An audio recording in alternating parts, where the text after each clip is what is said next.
तुम्हारा बेटा क्या करता है? जय श्री राम, जय बजरंग बली, और उसे काट दो और उसे काट दो और उसे काट दो, यही काम करेगा। घर से 10 रुपये खर्च करेगा, क्योंकि तुम्हारा बच्चा रोजगार ना मांग ले। किसी नेता का बेटा क्यों नहीं आता उसमें जय श्री राम करना है? किसी ब्यूरोक्रेट का बच्चा क्यों नहीं आता? क्या उन्हें धर्म की रक्षा नहीं करनी? भाई एक बात बताओ, तुमने मुसलमान टाइट कर दिए, गैस का सिलेंडर मुसलमान को 1200 का और तुम्हें 400 का मिल रहा, क्या बताओ ना? है पेट्रोल तुम्हें सस्ता दे रहे हैं? या जय श्री राम करूं मैं जाकर बाहर और बजरंग बली के नारे लगाऊं और मोदी के जयकारे करूं, क्या सस्ता मिल रहा उन्हें? ये मोदी बेवकूफ बना रहा है जनता का। देश के अंदर 1% है सिख समाज, जैन समाज, बौद्ध समाज, बहुत कम है। उन्होंने कभी नहीं कहा कि हम खतरे में हैं, और तुमसे 70-75%, 80% हिंदू से रोज कहलवा देते हैं कि हिंदू खतरे में है। ना हिंदू खतरे में है, ना मुसलमान खतरे में है, ना सिख खतरे में है, ना ईसाई खतरे में है। इनका चश्मा उतार के देख लो, ये बीजेपी वाले खतरे में हैं। कुर्सी जा रही है।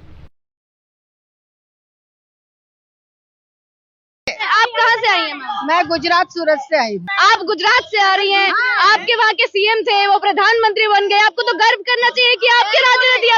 वैसे प्रधानमंत्री को क्या गर्व करना, पूरा गुजरात मोदी के खत्म कर दिया। मोदी गुजरात को कि जो बेटी बचाओ बेटी पढ़ाओ का नारा देता है, उसी के MP MLA बेटियों के साथ बलात्कार करते हैं, उसका क्या? लेकिन मोदी जी तो बात करते हैं ना महिला सुरक्षा की। राजस्थान में इसी में वोट चुनाव हुए। महिला सुरक्षित की क्या बात करते हैं? अपने MP MLA से महिला बचाते हैं। अभी कुलभूषण का देखे कि हरियाणा का केस है, ब्रिजभूषण, अभी 2 को बीजेपी के 2 लीडर को उम्र कैद की सजा हुई ना। मोदी जब जब खतरे में आता है तो कभी पुलवामा अटैक करवाता है, कभी पठानकोट अटैक करवाता है, अभी राम करवाते हैं मोदी। 42 सैनिक मरे गए थे, उसका इंक्वायरी हुआ। 19 में चुनाव जीतने के लिए 42 शहीद सैनिकों का ये किया है मोदी, तो सत्ता पाया है। देश बैलेट पेपर से चुनाव होगा, सरकार बनेगी। EVM की सरकार है, जनता का जनादेश मोदी को नहीं मिलता है, EVM का जनादेश मिलता है। मोदी जिस दिन सत्ता से हटेगा उस दिन जेल जाएगा, जेल जाएगा, जेल जाएगा। इतना बड़ा आरोप लगा रहे हैं। देखिए उन्होंने पकड़ा हुआ है, जब तक EVM मशीन है पनौती को भगवान विष्णु भी नहीं हरा सकते। बिल्कुल सच बात है ये, बिल्कुल सच बात है ये। लोकतंत्र की हत्या बंद करो, EVM को बैन करो। क्या कहना चाहेंगे? EVM पे सीधा निशाना साध दिया आप लोगों ने। देखिए मैं तो पिछले 10 साल से साध रहा हूँ, और आज मैं आपके चैनल के माध्यम से राहुल गांधी जी से, प्रियंका गांधी से, खड़गे साहब से और विपक्ष से जितने भी नेता हैं कि भाई ये चुनाव बंद करो।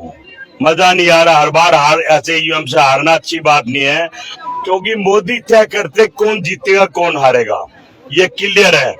मोदी ने जब आंकड़े दिए गोदी मीडिया को कि ये चलाओ, मैं जब ही समझ गया था खेल हो गया। किसान की, मजदूर की, नौजवान की, विद्यार्थी की, महिलाओं की, सबके साथ तो अत्याचार हो रहा है, सबके साथ ये अत्याचार हो रहा है, और फिर भी मोदी जीत रहा है। समझ से बाहर है।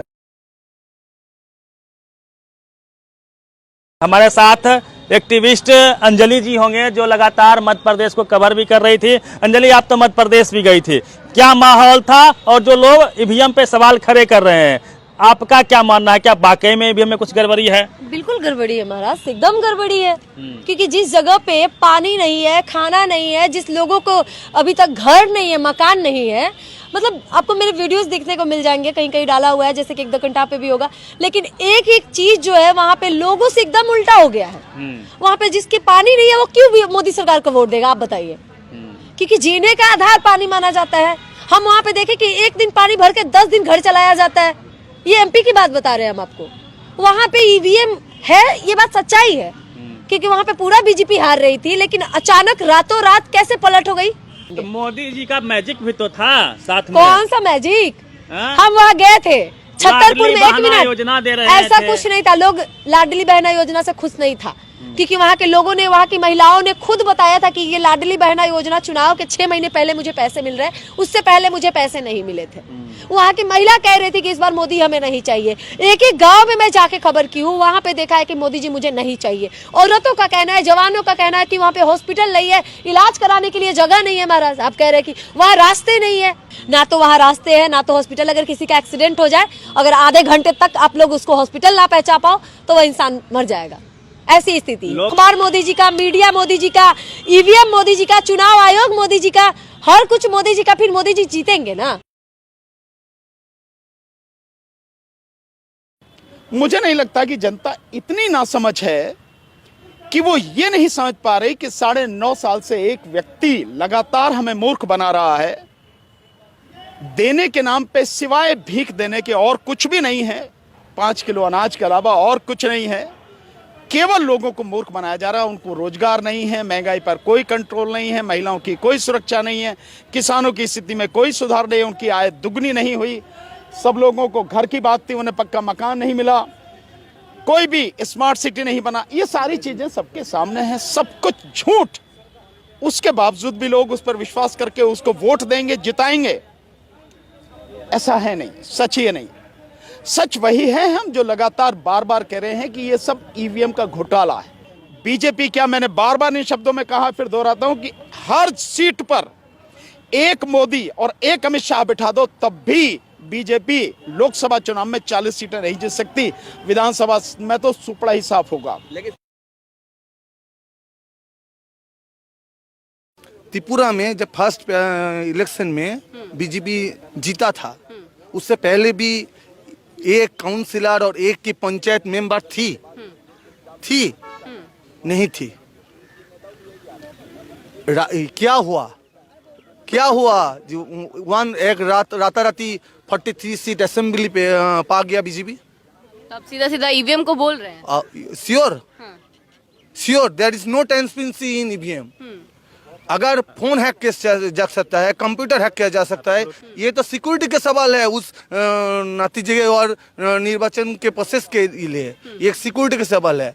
मगर ट्रांसपेरेंसी माने सच्चाता नहीं है, सच्चाता नहीं है, ईवीएम में सच्चाता नहीं है। ये जरूर हैक किया जा सकता है। यह कि त्रिपुरा का इलेक्शन, फर्स्ट इलेक्शन, इसका सबसे नक्काजनक एग्जाम्पल है। 400 कुछ सीटें यहाँ उत्तर प्रदेश में। मैं ये कहता हूँ खुले चैलेंज पे नरेंद्र मोदी को खुला चैलेंज करता हूँ। 200 ऊपर से सीट, 200 से ऊपर वाली जितने भी राज्य हैं, उसमें किसी एक राज्य को चुनकर बैलेट पेपर चुनाव कर दें। नरेंद्र मोदी को उसकी अपनी औकात पहचान में आ जाएगी कि वो कितने औकात में है।